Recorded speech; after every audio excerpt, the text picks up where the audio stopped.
ചില അപ്രീസിയേഷനുകൾ ചില വ്യക്തികൾ നമ്മളോട് തരുന്നത് നമുക്ക് ഭയങ്കര ഇതായിരിക്കും. അപ്പോൾ രതീഷ് രവി കള്ളം കണ്ടിട്ട് വിളിച്ച് പറഞ്ഞതാണ് എൻ്റെ അടുത്ത ഊർജ്ജം, ഇനി അങ്ങോട്ട് പോകാനുള്ളൊരു മൈലേജാണ്. ആൾറെഡി എനിക്കൊരു ആക്ഷൻ സിനിമ ബാബു ആന്റണിയെ വെച്ച് ഞാൻ ബാബുവിനോട് കഥ പറഞ്ഞിട്ടുണ്ട്. ഒപ്പം മറ്റു ചില ന്യൂ ജനറേഷൻ ആർട്ടിസ്റ്റുകളും കൂടി മിക്സ് ബാഗ് പോലെ വരുന്ന ഒരു സിനിമ.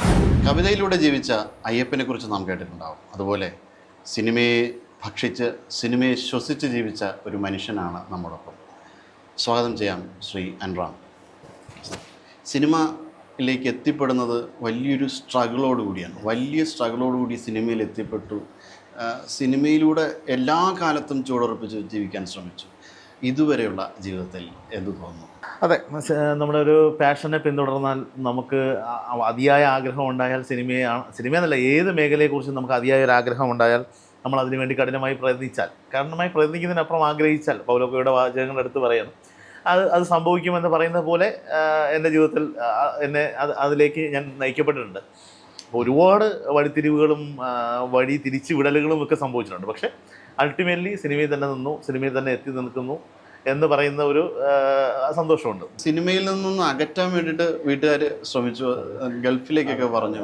അച്ഛന് സിനിമ കുറേ നഷ്ടങ്ങൾ ഉണ്ടാക്കിയിട്ടുണ്ട്. സിനിമയ്ക്ക് വേണ്ടിയൊക്കെ പോയ വഴികളിലൊക്കെ കുറേ നഷ്ടങ്ങളും കുറേ ഇതുമൊക്കെ ഉണ്ടായിട്ട് അച്ഛൻ്റെ ഒരു സ്റ്റാർട്ടിങ് 40s ഒരു മിഡോട് കൂടി അച്ഛൻ ദുബൈക്ക് മാറുകയാണ്. പിന്നെ ഞങ്ങളെയൊക്കെ ഒന്ന് രക്ഷപ്പെടുത്താൻ, അല്ലെങ്കിൽ ഞങ്ങൾക്ക് ഫാമിലിക്ക് വേണ്ടി ഒന്ന് മാറിയെന്ന് വേണമെങ്കിൽ പറയാം, ഡീവിയേറ്റ് ചെയ്യുകയാണ് ചെയ്തത്. അപ്പോൾ അച്ഛനൊന്ന് രക്ഷപ്പെട്ടിട്ടല്ല മാറിയത്. അച്ഛൻ്റെ ഒരുപാട് കാലഘട്ടം അച്ഛൻ കോടമ്പാക്കത്തൊക്കെ ആയിരുന്നു.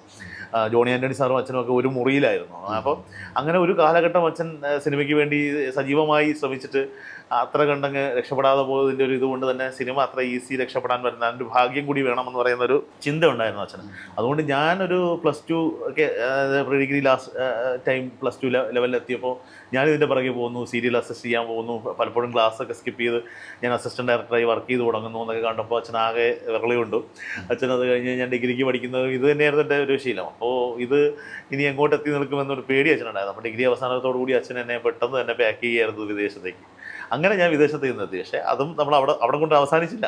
വിദേശത്ത് മറ്റൊരു പുതിയ തുടക്കമാവുകയായിരുന്നു. അവിടെ കുറേ ഷോർട്ട് ഫിലിം മേക്കേഴ്സും മറ്റുമൊക്കെ ആയിട്ട് ഞാൻ ഇങ്ങനെ സെർച്ച് ചെയ്ത് കണ്ടുപിടിച്ച് അവരുമായിട്ട് കൂടിയാലോചിച്ച് ചെറിയ ചെറിയ ഷോർട്ട് ഫിലിം പരിപാടികളിലേക്കൊക്കെ പോയി എത്തിപ്പെട്ടു. അതോടൊപ്പം ഇതിനു മുന്നേ തന്നെ അഞ്ചേട്ട സിനിമകൾ വളരെയധികം ചർച്ച ചെയ്യപ്പെട്ടിരുന്നു. പ്രത്യേകിച്ചും ആഴം പോലുള്ള സിനിമ ഒരു വലിയ കാലത്തെ നമ്മൾ ഓർമ്മിപ്പിക്കുന്ന ഒരു സിനിമ വന്നിരുന്നു. അപ്പോൾ ആ സിനിമ റിലീസായിട്ടില്ല, ഉടനെ തന്നെ റിലീസാവും.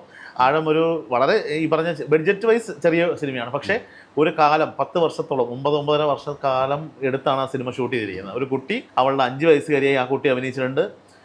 അതേ കുട്ടി തന്നെ 15 വയസ്സുകാരിയായും അഭിനയിച്ചിട്ടുണ്ട് എന്ന് പറയുന്നത് ഒരു റിച്ചാർഡ് ലിങ്ക്ലേറ്റർ എന്ന് പറയുന്ന ഡയറക്ടറിൻ്റെ ബോയ്ഹുഡ് എന്നൊക്കെ സിനിമ വിദേശത്ത് വന്നിട്ടുണ്ട്.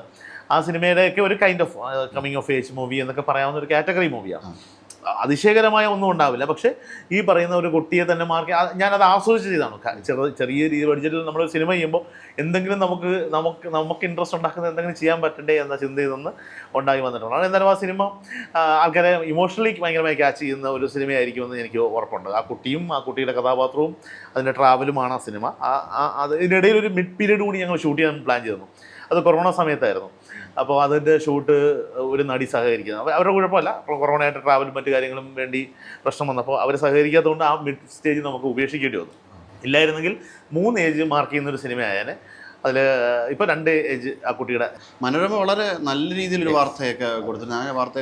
മനോരമ, ദേശാഭിമാനി, അങ്ങനെ പല പത്രങ്ങളും അത് വാർത്തയാക്കിയിരുന്നു. എങ്കിലും ഞാൻ ഇപ്പോഴും വിചാരിക്കുന്നത് ആ സിനിമയുടെ അങ്ങനെ ഒരു ശ്രമത്തിനെ അംഗീകരിക്കുന്ന മനോരമ ആ ശ്രമത്തെ ഞാൻ അവർ തന്ന അംഗീകാരത്തെ ഞാൻ കാണുന്നു. ദുബായിൽ തന്നെയായിരുന്നു സിനിമയുടെ ആ സിനിമ, എൻ്റെ സിനിമയുടെ ആഴത്തിന് തുടക്കം ദുബായിൽ തന്നെയായിരുന്നു. അതായത് എൻ്റെ ദം എന്ന് പറഞ്ഞ സിനിമ എനിക്ക് വേണ്ടത്ര, എനിക്ക് പോലും സന്തോഷകരമാവുന്ന രീതിയിൽ അവസാനിക്കാതെ വന്നപ്പോൾ ഞാൻ വിചാരിച്ചു. അതിന് ഒരുപാട് കാരണങ്ങളുണ്ട്. ഈ പറയുന്ന നമുക്ക് ഇപ്പോൾ ചിലപ്പോൾ പൊതുവേദിയിൽ പറഞ്ഞ് നമുക്ക് അംഗീകാരങ്ങളൊന്നും കിട്ടാൻ സാധ്യത ഇല്ലാത്ത കാരണങ്ങളുണ്ട്. അപ്പോൾ ആ കാരണങ്ങൾ നമുക്ക് നിരത്തി രക്ഷപ്പെടാനാവില്ലല്ലോ. അപ്പോൾ അങ്ങനെ വന്നപ്പോൾ ഇനി എൻ്റേതായ ഒരു സിനിമ, അല്ലെങ്കിൽ എൻ്റേതായ എന്തെങ്കിലും ചേഞ്ച് കൊണ്ടുവരുന്ന ഒരു സിനിമ എന്നുള്ള ആറ്റിറ്റ്യൂഡിൽ ഞാൻ തന്നെ മുൻകൈ ഉണ്ടാക്കിയെടുത്തതാണ്, തുടങ്ങി വെച്ചത് ദുബൈയിലാണ്. അതോടൊപ്പം കല്യാണിസം വളരെ നല്ലൊരു പ്രമേയവും നല്ല രീതി, അതിലും നല്ലൊരു താരനിര ഉണ്ടായിരുന്നു. മുകേഷ് ഏട്ടൻ ഉണ്ട്, അതോടൊപ്പം തന്നെ കൈലാഷ് ഉണ്ട്, അനന്യുണ്ട്. അപ്പോൾ ഇങ്ങനൊരു അത് നല്ലൊരു പ്രമേയം, നല്ല രീതിയിൽ സ്ക്രിപ്റ്റിംഗ് നടന്നിട്ടുണ്ട്. അത് പക്ഷെ ഒരു നേട്ടം എന്ന് പറഞ്ഞാൽ ഇപ്പോൾ ഏകദേശം ഞാൻ നോക്കിയപ്പോൾ 25 ലക്ഷം വ്യൂസ് യൂട്യൂബിലുണ്ട്. മലയാളം മാത്രമല്ല എല്ലാ ഭാഷകളിലേക്കും അത് ഡബ് ചെയ്ത് പോയി. ആ ഡബിങ് സ്ഥലങ്ങളിലെല്ലാം ആ സിനിമയ്ക്ക് വ്യൂവർഷിപ്പ് ഉണ്ടാവുകയും അതിനെക്കുറിച്ച് പലപ്പോഴും ഈ അടുത്ത് പോലും എനിക്ക് ഇടയ്ക്കിടയ്ക്ക് ഒരു മെസ്സേജ് വരും, എവിടെന്നെങ്കിലും ഏതെങ്കിലും ഒരു വിദേശിയായിരിക്കും, ഒരു പ്രവാസിയായിരിക്കും, ഞാൻ ഈ സിനിമ കണ്ടു, എനിക്ക് ഭയങ്കര റിലേറ്റ് ചെയ്യാൻ പറ്റി, എനിക്ക് ഇങ്ങനെ ഒരാളെ അറിയാം, അല്ലെങ്കിൽ ഇങ്ങനൊരു കഥ എൻ്റെ ജീവിതത്തിൽ സംഭവിച്ചിട്ടുണ്ട്. ഇത് ഞങ്ങളൊരു റിയൽ ഇൻസിഡൻറ്റ് തന്നെയാണ് ആ സിനിമയുടെ ഒരു എക്സ്ട്രാക്ട് എടുത്തിട്ടുള്ളത്. ബാക്കി ഭാവനയിൽ ചേർത്ത് ഉണ്ടാക്കിയതാണ് സിനിമ. ഇപ്പോഴും ആ സിനിമ റിലേറ്റ് ചെയ്യപ്പെടുന്നു. അതിൻ്റെ താഴത്തെ കമൻറ്റുകളിൽ നിന്നും അത് വായിച്ചെടുക്കാൻ പറ്റും. അത്തരം ആ സിനിമ ഒരുപാട് പേര് കാണുകയും ഇതും ചെയ്തിട്ടുണ്ട്. അന്നും ഈ പറയുന്ന പരിമിതമായ രീതികളിൽ ഈ ഒരു സിനിമ ചെയ്തിട്ടേ ഞാൻ നാട്ടിലേക്ക് വരുള്ളൂ എന്നെൻ്റെ തീരുമാനം. ഇത്രയും കാലം പ്രവാസിയായി ജീവിച്ചെങ്കിൽ ഇനി ഒരു സിനിമ ചെയ്തിട്ടേ വരുള്ളൂ എന്നുള്ള എൻ്റെ തീരുമാനത്തിൽ ഈ ഡിമോളിഷിന് ശേഷം ഇതങ്ങ് സംഭവിക്കുകയായിരുന്നു. അങ്ങനെ സംഭവിച്ചെടുക്കുകയായിരുന്നു. അവിടെ നിന്നപ്പോഴാണ് അവിടെ നിന്നിട്ട് ഞാൻ ചെയ്തുകൊണ്ട് ആ സിനിമയുടെ ഹാർഡ് ഡിസ്കുമായിട്ട് ഞാൻ നാട്ടിലെത്തുകയായിരുന്നു. അന്വേഷണം പോയിട്ടില്ല. അത് പക്ഷെ ഒരു പ്രവാസി സിനിമ എന്നല്ല, ഒരു മലയാള സിനിമ എന്ന ഒരു സ്റ്റാറ്റസ്. ഞാൻ ആ സിനിമ ആ സ്റ്റാറ്റസിൽ മാത്രമേ എവിടെയും ഞാൻ വെച്ചിട്ടുള്ളൂ. അത് ആർക്കും അറിയില്ല ഇന്ന് വരെയും അതൊരു പ്രവാസി സിനിമയാണെന്ന്. ഒരു പ്രവാസി സിനിമയുടെ ചട്ടക്കൂടുകളിലേക്ക് ഒതുങ്ങിപ്പോയി ഞാൻ ആ സിനിമ അനുവദിച്ചിട്ടില്ല, മാർക്കറ്റിങ്ങിലാണെങ്കിലും ഇവിടെയാണെങ്കിലും. അതുകൊണ്ട് ഒരു പ്രവാസികളായ കുറേ ആൾക്കാരാണ് എൻ്റെ ടെക്നീഷ്യൻസ്. ആകെ 2-3 പേരെ ഇവിടെ നിന്ന് വന്നിട്ടുള്ളൂ. നിരവധി സിനിമകളിൽ അഭിനയിച്ചിട്ടുണ്ട് ഇതിൻ്റെ ഇടയിൽ. അടിയിൽ അഭിനയിച്ചു, അതേപോലെ ഓട്ടോറിക്ഷക്കാരൻ്റെ ഭാര്യയിൽ അഭിനയിച്ചു, മഹാറാണിയിൽ അഭിനയിച്ചു. ഇങ്ങനെ നിരവധി ചിത്രങ്ങളിൽ കൂടെ ഇതിനിടയിൽ ഇങ്ങനെ സംഭവിച്ചതാണ്. തുടർച്ചയായി നമ്മുടെ സുഹൃത്തുക്കളുടെ സിനിമകളുടെ സ്ക്രിപ്റ്റിംഗ് മുതലൊക്കെയുള്ള ഭാഗമായി, ചർച്ചകളുടെ ഭാഗമായി ഇതിൻ്റെയൊക്കെ പ്രവർത്തനങ്ങളിൽ ഇരിക്കുമ്പോൾ അവർ നാച്ചുറലി ഒരു ചെറിയ ഇത് ചെയ്തോ എന്ന് പറഞ്ഞ് മാറ്റി വയ്ക്കുകയും, അപ്പോൾ എനിക്കത് ഒരു വിഷയമല്ല. ഞാനത് ഭയങ്കര അഭിനയം അങ്ങ് എൻജോയ് ചെയ്യുന്നൊന്നും ഞാൻ അർത്ഥമില്ല. പക്ഷെ ഞാൻ ഓക്കെ അതിൻ്റെ ആ സിനിമയുടെ ഭാഗമാവുക. നാളെ മഹാറാണി എന്ന് പറഞ്ഞ സിനിമ വരുമ്പോൾ ഓക്കെ അതിന് ഞാനുമുണ്ട് എന്നൊരു മാർക്ക് ചെയ്യപ്പെടാനാണത്. അതുകൊണ്ട് അത് സന്തോഷത്തോടെ ഏറ്റെടുത്തു. അത് പക്ഷേ എവിടെയൊക്കെയോ അതൊരു ഫോർമുല എന്ന് പറഞ്ഞൊരു ഷോർട്ട് ഫിലിമിലൂടെയാണ് തുടങ്ങുന്നത്. കൊറോണ കാലഘട്ടത്തിൽ അഭിനയിച്ചത്. ആ അഭിനയം കണ്ടിട്ട് ശേഷമാണ് ഈ സുഹൃത്തുക്കൾ എന്തെങ്കിലും ഒരു ചെറിയ സാധനങ്ങൾ നീക്കി വെക്കാൻ തുടങ്ങിയത്. അപ്പോൾ വലിയതായിട്ടൊന്നും ചാൻസ് ചോദിക്കാറില്ല, പക്ഷേ ചില സിനിമകൾ ഉണ്ടാവാറുണ്ട്. ഇനി വരാനുണ്ട്. ഇപ്പോൾ കള്ളത്തിന് ഞാനൊരു എൻ്റെ തന്നെ പടത്തിൽ എൻ്റെ റൈറ്റർ പ്രൊഡ്യൂസർ ആദ്യമായിട്ട് എന്നോട് വന്ന് ചോദിക്കുന്നത് ആ സിനിമയിൽ അഭിനയിക്കാവുന്നതാണ്. അത് ഡയറക്റ്റ് ചെയ്യാനല്ല എന്നെ ആദ്യം ക്ഷണിക്കുന്നത്. പിന്നീടാണ് ഞാൻ ആ സിനിമയുടെ സംവിധായകനാവുന്നത്. ഇനി വരാനുള്ള അർജുൻ ബോധി എന്ന് പറഞ്ഞൊരു സിനിമയിൽ ഒരു വളരെ ഇമ്പോർട്ടൻറ്റ് വേഷം ചെയ്തിട്ടുണ്ട്. കൈലാഷാണ് നായകൻ. ഞാനൊരു വളരെ ഇമ്പോർട്ടൻറ്റ് വേഷം ചെയ്തിട്ടുണ്ട്. ഒരു സോങ് ഒക്കെ പാർട്ടാവുന്ന ഒരു വലിയ ഇമ്പോർട്ടൻറ്റ് വേഷം ചെയ്തിട്ടുണ്ട്. അങ്ങനെ 2-3 പടങ്ങൾ ഇനി വരാനുണ്ട്. വലിയൊരു സൗഹൃദ വലയം ഇതിനകം തന്നെ സൃഷ്ടിക്കപ്പെട്ടിട്ടുണ്ടാവും അല്ലേ? ഉണ്ടായി വന്നിട്ടുണ്ട്. സൗഹൃദത്തിൻ്റെ ചുറ്റുപാടിൽ നിൽക്കാൻ ഇഷ്ടമുള്ളതാണ്. ഈ ദുബായിൽ ഒരു കാലഘട്ടത്തിൽ ബിസിനസ്സൊക്കെ പരാജയപ്പെട്ടപ്പോൾ പല സുഹൃത്തുക്കളും മുഖംതിരിഞ്ഞ് നടന്നപ്പോൾ ഞാൻ വിചാരിച്ചു ഈ സൗഹൃദം എന്ന് പറയുന്നത് എനിക്കും ഒരു വിഷയമുണ്ടായി. ഞാൻ വിചാരിച്ചു സൗഹൃദത്തിനൊരു ശക്തിയില്ല എന്ന് ഞാൻ വിചാരിക്കുന്ന, അതോടെ ഞാനൊന്ന് ഒറ്റയ്ക്കായി ജീവിക്കാൻ ആഗ്രഹിച്ച് തുടങ്ങിയ ഒരു കാലഘട്ടം ഉണ്ടായിരുന്നു. പക്ഷേ അത് കഴിഞ്ഞ് സിനിമയിലേക്ക് എത്തുമ്പോൾ ഒരുപാട് നല്ല സുഹൃത്തുക്കളുണ്ടായി. കാർഷികക്കാരനിൽ അസിസ്റ്റൻ്റ് ഡയറക്ടറായി നിൽക്കുമ്പോൾ അതിലെ നായകൻ ആദിൽ ഇബ്രാഹിമിന് ഏറ്റവും അടുത്ത സുഹൃത്തായി അയാൾ എന്നെ കണ്ടുപിടിക്കുകയാണ്. അപ്പോൾ പിന്നെ അവിടെ നിന്ന് അങ്ങോട്ട് ഞാനും അവനുമായിട്ടുള്ള ഒരു ബോണ്ടിങ് എന്ന് പറഞ്ഞാൽ എന്തും ചർച്ച ചെയ്യാൻ പറ്റുന്ന ഒരു ബോണ്ടിങ് ഉണ്ടാവും. എൻ്റെ ഫസ്റ്റ് സിനിമയിൽ നായകനായി കൈലാഷ് വരുമ്പോൾ കൈലാഷും ഞാനുമായിട്ടുള്ള ഒരു ബോണ്ടിങ് അത്രയും ഡീപ്പായി മാറുകയായിരുന്നു. പിന്നെ ഒരു ഫിലിം ഫെസ്റ്റിവലിലാണ് ഞാൻ സിദ്ദിഖ് സാറിൻ്റെ മകൻ ഷെയ്ൻ സിദ്ദിഖിനെ പരിചയപ്പെടുന്നത്. അവിടെ നിന്ന് അങ്ങോട്ട് ഞങ്ങൾ തമ്മിൽ ഒരു ബ്രദർലി ബോണ്ടിങ് ഉണ്ട്. അങ്ങനെ ഒരുപാട് പേര് അങ്ങനെ കുറേ സുഹൃത്ത്, ഞാൻ ആർട്ടിസ്റ്റുകൾ മാത്രം പറയും. രതീഷ് രവി, ഇഷ്കിൻ്റെ റൈറ്റർ രതീഷ് രവി, ഞാനും ഇപ്പോൾ കള്ളം കണ്ടിട്ട് ഭയങ്കര ക്രിട്ടിക്കൽ രീതികളിൽ കളിയാക്കുന്ന ആളാണ് അദ്ദേഹം. അപ്പോൾ അതുകൊണ്ട് തന്നെ ഭയങ്കര ക്രിട്ടിക് സ്വഭാവമുള്ള ആളാണ്. അതുകൊണ്ട് തന്നെ പുള്ളിയുടെ ഒരു റിവ്യൂ എന്തായിരിക്കും എന്നറിയാം. അപ്പോൾ പുള്ളി എൻ്റെ അടുത്ത് പലപ്പോഴായിട്ട് കള്ളം വന്ന് നേരത്തെ കാണാൻ പറ്റുമോ റിലീസിന് മുമ്പ്. അപ്പോൾ ഒരു ഒളിച്ചു വെക്കുന്ന സ്വഭാവം എൻ്റെ ഭാഗത്തു നിന്നുണ്ടായി. അപ്പോൾ പുള്ളി വയ്ക്കും എന്താ നിങ്ങൾ ഇങ്ങനെ ഹൈഡ് ചെയ്യാൻ നോക്കുന്നതെന്ന് പറയുമ്പോൾ ഞാൻ പറയും നിങ്ങൾ ഇപ്പോൾ പറയാൻ പാടില്ല എന്ന് പറയും. കള്ളം കണ്ടിട്ട് എന്നെ ആദ്യം വിളിച്ചിട്ട് ഒരു 3/4 മണിക്കൂർ നേരത്തെ പുള്ളിയുടെ ഒരു കോളുണ്ട്. എന്നെ ഭയങ്കരമായി എൻകറേജ് ചെയ്യുന്ന, എനിക്ക് ജീവിതത്തിൽ മുന്നോട്ട് പോകാൻ ഒരുപാട് ഊർജ്ജം നൽകുന്ന കോളാണ്. പുള്ളി പറഞ്ഞതെല്ലാം നല്ലതായിരുന്നു.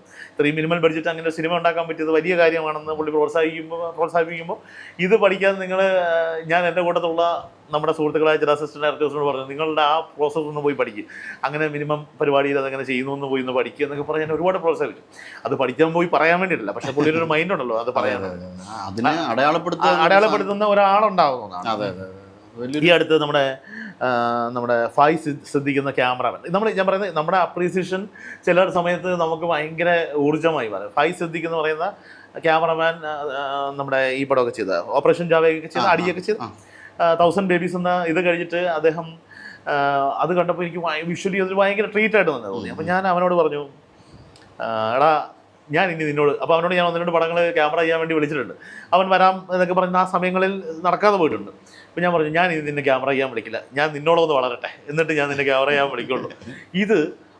ഇതൊരു വ്യക്തിക്ക് ഭയങ്കര ഹാപ്പിനെസ് ഉണ്ടാക്കിയെന്നുള്ളത് ഞാൻ മനസ്സിലാക്കുന്നത്. പിന്നീട് ഒരു ഇൻ്റർവ്യൂ നോക്കുമ്പോൾ ഫായി ഇത് പറഞ്ഞിരിക്കുകയാണ്, എൻ്റെ കരിയറിൽ ഇതുവരെയുള്ള ഏറ്റവും ഓസ്കാറിനേക്കാൾ വലിയ സമ്മാനം തന്നത് എൻ്റെ ഒരു സുഹൃത്താണ്. അയാൾ പറഞ്ഞു എന്നോട്, നിന്നോളം വളർന്നിട്ട് ഞാൻ ഇനി നിങ്ങളെ സിനിമ ചെയ്യാൻ വിളിക്കൂ എന്ന് പറഞ്ഞ ഒരു ഡയലോഗാണെന്ന് പറയുന്നത് കാണുമ്പോൾ ഉണ്ടാവുന്ന, അതായത് ചില അപ്രീസിയേഷനുകൾ ചില വ്യക്തികൾ നമ്മളോട് തരുന്നത് നമുക്ക് ഭയങ്കര ഇതായിരിക്കും. അപ്പോൾ രതീഷ് രവി കള്ളം കണ്ടിട്ട് വിളിച്ച് പറഞ്ഞതാണ് എൻ്റെ അടുത്ത ഊർജ്ജം, ഇനി അങ്ങോട്ട് പോകാനുള്ളൊരു മൈലേജാണത്.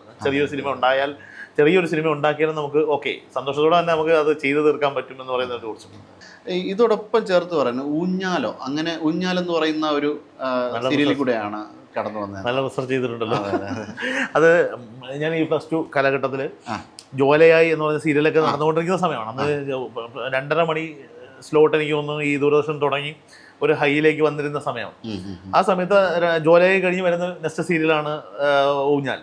അപ്പോൾ അവസരങ്ങൾ അന്വേഷിക്കുന്ന ഒരു സിനിമയുടെ സെറ്റുകളിലും പൂജയ്ക്കും ഒക്കെ പോയി വരികയാണ്. +2 ഞാൻ പഠിക്കുന്നതിനിടയിൽ എൻ്റെ ബൈക്ക് എടുത്ത് ഞാനിവിടെ വന്ന് അന്വേഷണങ്ങൾ തുടരുന്നതിനിടയിൽ ഒരു പടം എന്നെ ഭാഗമാക്കാമെന്ന് പറഞ്ഞിരിക്കുന്ന ഒരു പടത്തിൻ്റെ പൂജയ്ക്ക് വന്നപ്പോൾ അവിടെ വെച്ചൊരാളിനെ പരിചയപ്പെടുകയും ജോയിച്ചൻ എന്ന് പറഞ്ഞ ഒരാളിനെ പരിചയപ്പെടുകയും അങ്ങനെ ഈ ഊഞ്ഞാലിൻ്റെ സെറ്റിലേക്ക് എത്തി. അപ്പോൾ ഊഞ്ഞാലിൻ്റെ സെറ്റിൽ അസിസ്റ്റൻ്റ് ഡയറക്ടറിന് അന്ന് അവസരം സത്യസന്ധമായി പറഞ്ഞാൽ ഇല്ല. പക്ഷേ പുള്ളി എന്നോട് പറഞ്ഞു, എന്നാലും പടം തുടങ്ങുമ്പോൾ വന്നോ, ഞാൻ നിങ്ങളെ എങ്ങനെയെങ്കിലും അകത്ത് കയറ്റാമെന്ന് പറഞ്ഞു. വന്നു. ആദ്യത്തെ ദിവസങ്ങളിലൊക്കെ വെറുതെ ആ സെറ്റിൽ നിൽക്കും, ഒന്നും ചെയ്യാനുണ്ടാവില്ല. പിന്നെ ആയപ്പോൾ ഞാൻ ഒരു ലൈറ്റ് അഡ്ജസ്റ്റ് ചെയ്യുന്ന ഒരു സ്റ്റൂൾ എടുത്തിട്ട് കൊടുത്തോ, അങ്ങനെയൊക്കെ ഞാൻ അതിൻ്റെ കൂടെ പാർട്ടിസിപ്പേറ്റ് ചെയ്ത് നോക്കി മെല്ലെ അസിസ്റ്റൻ്റ് ഡയറക്ടർ പോലെ ആയി. അങ്ങനെയൊക്കെ കയറിയതാണ്. അങ്ങനെ ഊഞ്ഞാൽ സീരിയലിൽ അസിസ്റ്റ് ചെയ്തിട്ടുണ്ട്. ഈ ഒരു സമയത്തിൻ്റെ ഇടയിൽ എന്തെങ്കിലുമൊക്കെ ചൂഷണങ്ങളോ മറ്റു കാര്യങ്ങളോ ചതികളോ ഒക്കെ ഏർപ്പെട്ടിട്ടുണ്ടോ? ഒരുപാട് എക്സ്പ്ലോയിറ്റേഷൻ നേരിട്ടുണ്ട്. ഒന്ന് ആദ്യമായി ഞാനൊരു സംവിധായകൻ, ആ പേര് ഇദ്ദേഹം പറയുന്നില്ല, ഞാൻ അസിസ്റ്റ് ചെയ്യാൻ വേണ്ടിയിട്ട് ഈ പറഞ്ഞ പൂജയ്ക്ക് വന്നപ്പോഴാണെന്ന് പറഞ്ഞില്ല. ആ പൂജ എന്ന് പറയുന്ന ഒരു അസിസ്റ്റൻറ്റ് ഡയറക്ടർ ആവാൻ ഒരു സംവിധായകന് ക്യാഷ് കൊടുത്താൽ അസിസ്റ്റൻറ്റ് ഡയറക്ടർ ആക്കുമെന്ന് പറഞ്ഞിട്ട് ഞാൻ എൻ്റെ മുത്തശ്ശിയുടെ കയ്യിൽ നിന്ന് അവരുടെ പെൻഷൻ കാശൊക്കെ വാങ്ങിച്ച് കൊണ്ടുപോയി ക്യാഷ് കൊടുത്ത് അസിസ്റ്റൻറ്റ് ഡയറക്ടർ ആവാൻ ശ്രമിച്ചാണ്. ആ സിനിമയിൽ എന്നെ അദ്ദേഹം അസിസ്റ്റൻ്റ് ആക്കിയില്ല. എന്നിട്ട് ഞാൻ റെഗുലർലി അദ്ദേഹത്തിൻ്റെ നമ്പറിലേക്ക് ഈവനിങ് ഫോൺ കോൾ ചെയ്യുകയും എന്നും കോൺവെർസേഷൻ ഉണ്ടാവുകയൊക്കെ ചെയ്തിട്ട് സിനിമ തുടങ്ങിയപ്പോൾ എന്നോട് പറയാതിരിക്കുകയും ഒക്കെ ചെയ്തിട്ടുള്ള അങ്ങനെ എക്സ്പ്ലോയിറ്റേഷൻ തുടർച്ചയായിട്ടുണ്ടായിട്ടുണ്ട്. ഓക്കെ, അതിനെയും അതിജീവിച്ച് ഇത്തരം എക്സ്പ്ലോയിറ്റേഷനെയും ജീവിതത്തിന്റെ എല്ലാ സമസ്ത മേഖലകളിലും അതിജീവിച്ച് എത്തുന്നതാണ്. ഇപ്പം ഞാൻ എന്താണ് ഇനി ഭാവിയിലെ പ്രൊജക്റ്റുകൾ എന്തൊക്കെയാണ്? ഇപ്പോൾ ഞാൻ ഇവിടെ ഒരു 2 വീക്സ് ബിഫോർ ഒരു അജി വർക്കല എന്ന് പറഞ്ഞിട്ട് ഒരു അദ്ദേഹം ഈ ചാനൽ രംഗത്തൊക്കെ ഉള്ള ആളാണ്. അദ്ദേഹം ഡയറക്റ്റ് ചെയ്യുന്ന ഒരു സിനിമ, ഒരു പ്രമുഖ ബിസിനസ്സുകാരൻ്റെ ജീവചരിത്രത്തെ ബേസ് ചെയ്തിട്ടാണ്. മറ്റു കാര്യങ്ങൾ പറയാറായിട്ടില്ലാത്തതുകൊണ്ട് ഞാൻ പറയാത്ത, അതിനെ ബേസ് ചെയ്തിട്ടൊരു സ്ക്രിപ്റ്റ്, എൻ്റെ സ്ക്രിപ്റ്റിങ്ങിലാണ് ആ സിനിമ നടക്കുന്നത്. അങ്ങനെ ആ സ്ക്രിപ്റ്റിൻ്റെ ഒരു 1 ലൈനും സിനോപ്സിസും ഒക്കെ റെഡിയായി അതിങ്ങനെ മൂവ് ചെയ്യുന്നുണ്ട്. പിന്നെ 2-3 സിനിമകൾ ആൾറെഡി എനിക്കൊരു ആക്ഷൻ സിനിമ ബാബു ആന്റണിയെ വെച്ച് ഞാൻ ബാബുവിനോട് കഥ പറഞ്ഞിട്ടുണ്ട്. ഒപ്പം മറ്റു ചില ന്യൂ ജനറേഷൻ ആർട്ടിസ്റ്റുകളും കൂടി മിക്സ് ബാഗ് പോലെ വരുന്നൊരു സിനിമ. അങ്ങനെ 2-3 ചർച്ചകളും 2-3 പരിപാടികളും ഒക്കെ നിൽക്കുന്നുണ്ട്. പിന്നെ പ്രൈം ടൈം എന്ന് പറഞ്ഞ് ഞാൻ ഒരു ഫീമെയിൽ സബ്ജക്റ്റ് ഏറെ ആഗ്രഹിച്ച് പലതവണ തുടങ്ങുമെന്ന് വക്കിലെത്തിയിട്ട് നിന്നുപോയ ഒരു സിനിമയാണ്. നിന്നുപോയെന്ന് വെച്ചാൽ കണ്ടന്റ് ആ ലെവലിലേക്ക് എത്തിയില്ല. ഒരു വ്യത്യസ്തമായ സിനിമയായിരിക്കും, അതൊരു വളരെ വ്യത്യസ്തമായ സിനിമയായിരിക്കും ആ സിനിമ. അങ്ങനെ കുറേ സിനിമകൾ പ്രോജക്റ്റുകൾ മൂവ് ചെയ്യുന്നുണ്ട്. ഏതാണ് ആദ്യം തുടങ്ങാൻ പറ്റുക എന്നൊക്കെയുള്ള തരത്തിൽ. ഇപ്പോൾ എനിക്ക് ഉണ്ടായിട്ടുള്ളതെന്ന് വെച്ചാൽ ചെറിയ ബഡ്ജറ്റ് സിനിമകൾ ചെയ്യാൻ തുടങ്ങിയപ്പം പലരും എന്നെ ഭയങ്കര ബഡ്ജറ്റ് കൺസ്ട്രെയിൻസ് ഉള്ള ചെറിയ പരിപാടികളുമായി പ്രൊഡക്ഷൻ കൺട്രോളേഴ്സ് പോലും വിളിച്ചിട്ട് ഒരു സിനിമ ചെയ്യാമെന്ന് ചോദിക്കും. ചിലതൊക്കെ വളരെ മോശം കഥയായിരിക്കും, കഥയിൽ ഒരു 1 ലൈനൊക്കെ അവരുടെ ഭാഗത്തു നിന്നുണ്ടാവാം. അങ്ങനെ ചാടിക്കറി ചെയ്യേണ്ടതെന്നുള്ളതാണ്. ചെറിയ പരിപാടി ചെയ്യുന്നെങ്കിൽ നമുക്കതിൻ്റെ എല്ലാ സാഹചര്യങ്ങളും നമ്മുടെ സെറ്റിങ്സിൽ നടക്കുന്ന ഒരു രീതിക്ക് ചെയ്യണമെന്നാണ്. OTT ആയിരിക്കുമല്ലോ മെയിൻ ഫോക്കസ് കൊടുക്കുന്നത് അപ്പോഴത്തേക്കും. അങ്ങനെയില്ല, ഇപ്പോൾ OTT എന്ന് പറയുന്നത് ഭയങ്കര ബുദ്ധിമുട്ടുള്ളൊരു കാലഘട്ടമാണ്. സിനിമ തിയേറ്ററിൽ റിലീസ് ചെയ്തിട്ട് വാ എന്ന് പറയുന്നതാണ് OTTക്കാരുടെ പലരുടെയും രീതി. പക്ഷേ സിനിമ തിയേറ്ററിൽ വർക്കായാൽ അത് OTTക്കാരെടുക്കാൻ സാഹചര്യം കൂടുതലാണ്. അങ്ങനെയായി ഇപ്പോൾ സിനിമ. അപ്പോൾ നല്ല കണ്ടന്റ് ആണെന്ന് എവിടെയെങ്കിലും ഒക്കെ റിവ്യൂസ് വരികയൊക്കെ ചെയ്താൽ ആ സിനിമയ്ക്ക് ഒരു പ്രയോറിറ്റി കിട്ടുന്നുണ്ട്. ഞങ്ങളിപ്പോൾ ചെയ്ത 3 സിനിമയും ബഡ്ജറ്റ് വൈസ് സേഫ് ബഡ്ജറ്റ് ആയതുകൊണ്ട് തന്നെ വലിയൊരു ഇഷ്യൂ ഉണ്ടാവില്ല. നമുക്കങ്ങനെ മുന്നോട്ട് പോകുന്നു തന്നെയാണ് വിചാരിക്കുന്നത്. അപ്പോൾ നിരവധി സിനിമകൾ കണ്ടും നിരവധി സിനിമകളുടെ ഭാഗമായും നിരവധി സിനിമകൾ എഴുതിയും ഇനി ഭാവിയിൽ അങ്ങോട്ട് നിരവധി സിനിമകൾ സംവിധാനം ചെയ്യാനും പോകുന്നു.